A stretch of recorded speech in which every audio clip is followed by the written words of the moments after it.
over the course of the week, we got some questions. I really appreciate you guys because you're helping me kind of understand and, you know, tailor some of the information that's showing up. And one of the greatest questions we had over the week was the differences between chakras and the meridians, how to understand one or the other, what's contained within each one. And so what I did is just real quickly, we're only going to spend a few minutes on this, but we're going to try to differentiate between, you know, what is what and how do we know when we're feeling this and how do we know when we're feeling that.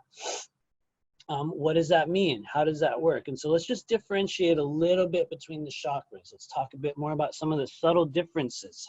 I would say if there's anything you need to know about these two things is that the important thing is to remember when we begin working with structures, whether it be chakra or like a meridian or both, is that these systems are interdependent upon each other. Each of us will be affected differently based on a myriad of factors depending on the individual. When it comes to non-physical energy, the reality is, you guys, we're figuring this out together. There is no one singular authority. There is no one person on this earth that's going to go, oh, you guys, this is the chakra, this is the meridian, and it's only this, and it's always this, and this is the way that it is. Because I would say if there's anything I've learned at this stage, everyone is different. There's always an exception. There are very few absolutes or hard and fast rules in this realm. And you know, honestly, we are learning new things all the time. So take it all with a grain of salt. But let's just talk real quickly about, you know, what's the differences. So we look over here on the left, we have this chakra printout, and I love this image. I use it all the time. Thanks to whoever created this. But how do we understand chakras? Generally, and I shouldn't even say generally, the actual translation is seal, disc, wheel, gateway, passage point. Chakras, I believe, create this sort of a pressurized movement of consciousness and emotional-based energy through the body, a bit differently than the meridians. But a lot of us understand we've got 7 basic internal chakras or seals and, you know, countless other structures inside the body. But most of us understand that we have this internal 7-layer chakra structure. Now, other people talk about, you know, well, there's actually 14 chakras. There's 21. I know there's this one list of, I think it was 114 chakras in the body. You know, honestly, it might not matter how many there are. In my opinion, there's probably countless, infinite numbers. There might be, you know, a certain amount for some people and less for another person. I would say at this point, the best way to understand chakras is that they are seals, they are passageways or movement points in the body that correspond with emotions, with consciousness, and the stages that we go through during this physical lifetime. And so the color wavelength, I think, is relative. It will shift depending on where you're at, depending on what's going on within the chakras. But we do see a color breakup that I think is generally accepted, that being the red color of the root chakra all the way up to what a lot of people, you know, define as a very light kind of lavender, sort of purplish color up at the crown. In my opinion, I think the crown chakra is actually more white, more of a white, like kind of like a pearlescent color. But that's why I say it's a little bit different for each of us. But there's a subtle interplay at work between organs and meridians where, in my opinion, the chakras seem to play more of a role in working with the energetic flow and the progression of consciousness. They have a lot to do with past life memories, ancestral things, soul group or monadic consciousness factors, collective activations. In my opinion, those things tend to take place within the chakra energy centers on a collective or larger level. Now, at the same time, we have this whole other network of the meridians. And so the meridians are a little bit different in that just as a whole, you know, they tend to be circuits, pathways, loops, like a thread that will hold or transport all sorts of non-physical energies throughout the body. There, you know, we commonly accept there's 20 of these in the body, 12 primary, 8 extraordinary meridians. And we're going to talk more about the meridians today. You guys mentioned in the group that you want to hear more about those, and we are going to talk more about those. I think they're probably the most important and active elements of the body at this stage, especially for clearing. But I believe they're more immediate than chakras in terms of creating change in our physicality in both positive and negative ways. Positively, because I believe we have this ability right now with the 4th density shift to quite literally attach onto certain points, like we've been doing with scalar wave creation. we're attaching onto point A and point B in the body, and we're sending a frequency of energy through that chakra, affecting the overall integrity or the vibration or the healing or the pain level or the emotion of the being. I think that chakra work does that in somewhat of a more gradual and kind of cumulative fashion.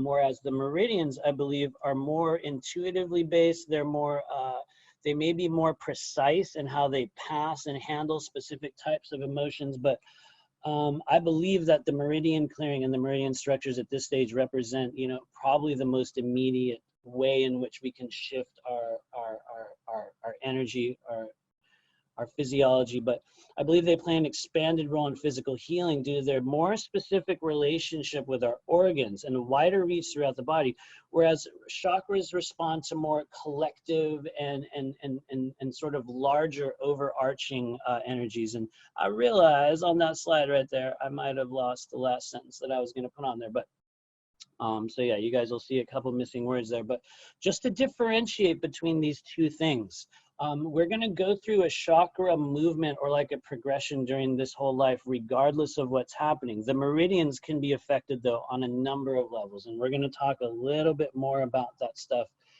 because we asked, what do you guys want to hear about? What do you want to learn about? And you answered, the meridians. So I'm going to try not to dwell on this too much, you guys, because I could literally talk about these for hours. And I know we don't have hours, so we're going to go back to the beginning, to what I believe is probably one of the most important meridians toward clearing your energy, toward creating clarity in the body, clarity in the mind, that being the gallbladder meridian up here on the left-hand side of the screen. From a fourth density perspective, you guys, we've said this before, it's the running loop in your head. It's what you're thinking of in the shower when you're playing through an argument from, you know, 2004. It's what you're thinking of when you're in bed and that running loop's playing in your head. That's the gallbladder. You guys can do research on this online, but in my opinion, this is one of the most active places for energy blockage in the body. We didn't talk too much about the sphenoid bone in this class, but the sphenoid bone is this bone right here in your head. It's right here, right where your third eye is, where the gallbladder sits. It's a butterfly-shaped, porous kind of membrane bone that sits right in the front of your head, and it interacts very heavily with the gallbladder meridian. And so you guys can look at the keywords there. Just a little bit of information that can help you understand some of the consciousness of these meridians: anger, assertiveness, commitment, confidence, courage, decisions, flexibility. All these things pertain to the gallbladder meridian. You guys might have heard that phrase, you got a lot of gall. That's the gallbladder. That's what they're talking about, the ability to move forward. Interacts very heavily with what I believe to be the urinary bladder meridian. Why am I mentioning the urinary bladder meridian? Because just in the past few months, I've had a tremendous amount of clients come to me with frozen fear, inability to move forward, a hypervigilance, a feeling of being constantly under attack, whether they're under attack or not. A feeling of just being trapped or unable to move forward, a feeling of having an urgency in the body that no one really knows what it is. We don't know what's the urgency about. What's this dismissive, hyper-vigilant need to do or be or whatever it is. That tends to be, but not always, a urinary bladder meridian energy. In week 5, or I believe it might be week 4, we're going to be talking more about negative energetic manifestations, and hopefully we'll be able to get into what are known as J seals or death seals or crucifixion implantation. A lot of what I will call negative energetic manifestations will run along the urinary bladder meridian. For those of you guys that look down to the left-hand corner of the screen, you'll see that urinary bladder meridian down there. It tends to rule the back. It hangs out along the back side of our body, and it's a holding place for fear. Look at the keywords: jealousy, willpower, fear, anxiety, anger, confidence, intimacy, enthusiasm. All of those things can be affected by the urinary bladder meridian. What we find is with people that have incredibly blocked up energy in this area of their body, they will have this thing that'll happen. Well, they'll just freeze. They'll just get stuck. They'll get frozen in a certain moment, unable to move forward. What happens is that will interact with chakras, with organs in the body. And that can really stop people in their tracks. It can stop people from changing, stop people from growing. Urinary bladder meridian is an interesting thing. It also does correspond with actual maladies that could affect the urinary bladder in the body. It also can affect your kidneys. But what we find is the emotional frequency within the urinary bladder meridian has a lot to do with fear, the inability to move forward. So check that out. Tends to hold up along the left side of the body. Now, these the meridians mirror each other, but the urinary bladder, in my experience, other people may be like, no, it's not, but it tends to be one of the left side maladies. When we look into J seals and, death seals or crucifixion implantation, we'll understand a little bit more about why the left side. Just so you know, there's a female side and a male side, and through this masculine feminine split that occurred, this is one of the areas that gets affected by those frequencies of energy. So urinary bladder meridian, you guys, are very important toward understanding fear in the body. First, let's scroll up here to this pericardium meridian. Over the past week, I've seen a few people come through, and every single one has had some form of a pericardium energy in the body. What is the pericardium, you guys? We talked about this last week in just a little bit. We kind of skim over some of this stuff, but the pericardium is the guardian of the heart. What does it do? It's this layer, it's like a muscle, it's the sheath that lines our heart. It has the ability to like shield or protect the physicality of the heart. But from an energetic perspective, this is an incredibly active place on your body.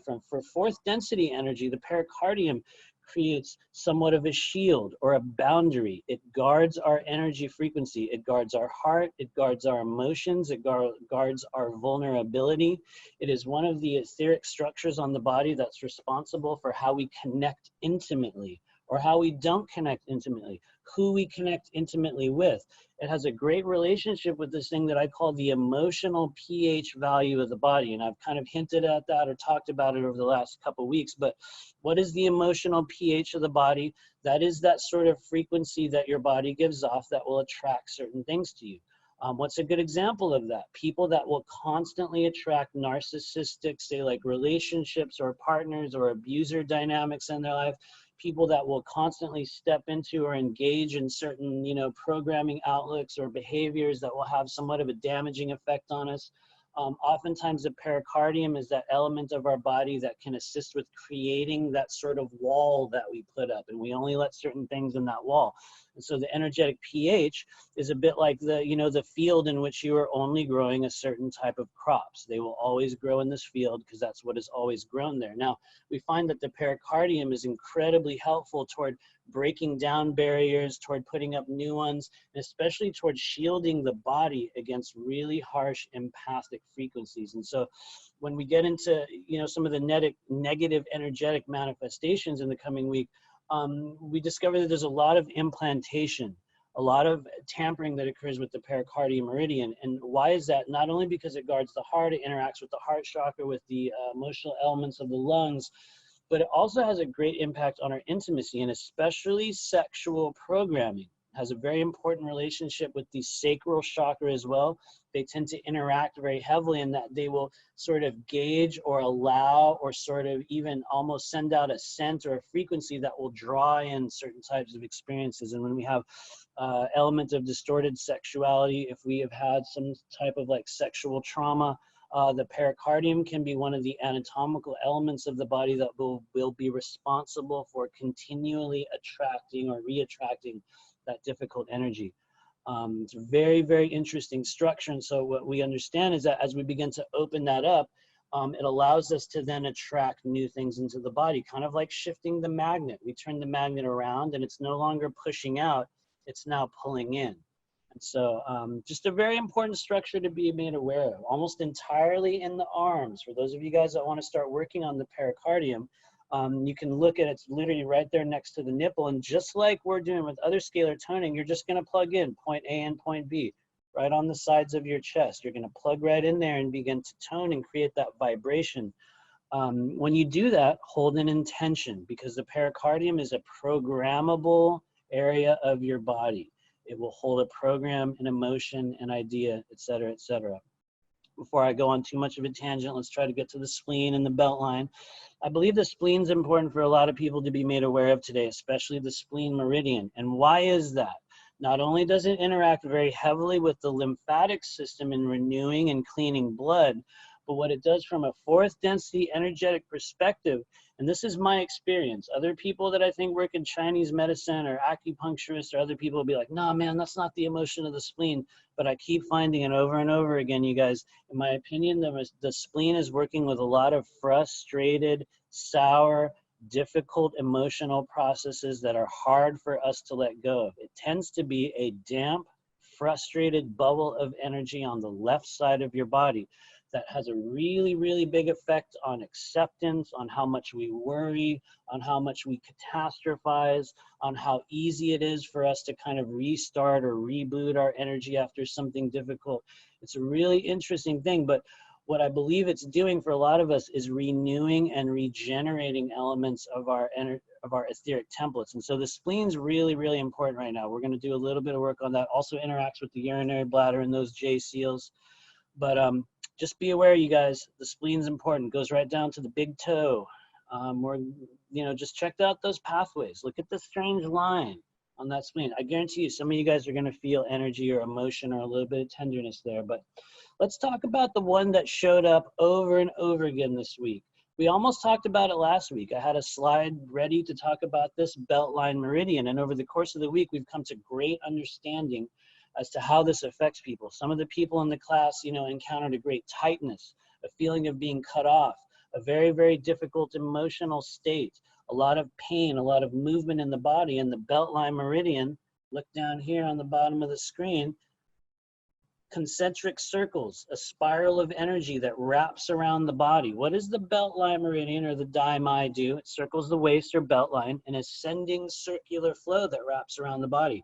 As the only horizontally moving meridian, it connects with the liver, the gallbladder, and the kidney meridians.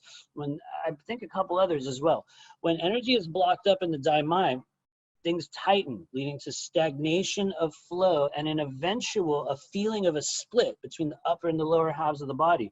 The daimai has this very special relationship with the shadow elements of yourself, the unexpressed darker aspects of you.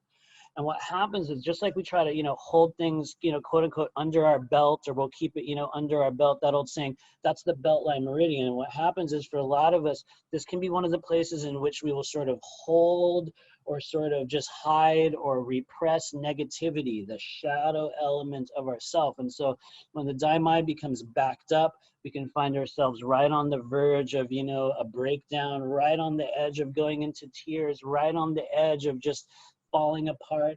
We'll feel very pressurized, very tightened. In some extreme cases, and this was a very interesting bit of research that I did, they have found some people will have this effect where it's almost like one side of the body is totally different. It could be the upper half, the lower half. What they found with people that have really extreme kind of tightening of that daimai beltline meridian is that it's like one part of the body will get smaller, and you'll see these guys walking around with a really big top and really little legs. Or conversely, they'll find women that will have the very big bottom and a very small emaciated top of the body. And so what some people in China were discovering over the years is that a lot of that had to do with the tightening of that daimai and the level to which two halves of the body can get cut off. And so it's a really, really interesting thing. But we are going to move on because we're going to run out of time today if I keep dwelling on all these meridians. We're going to do a little bit of clearing on this in a little while, but this is one of the things that keeps those two halves, the shadow self and that version of you that's interacting. It's what keeps them separated. And it's right here, right around the belt line. So just be aware of that, you guys.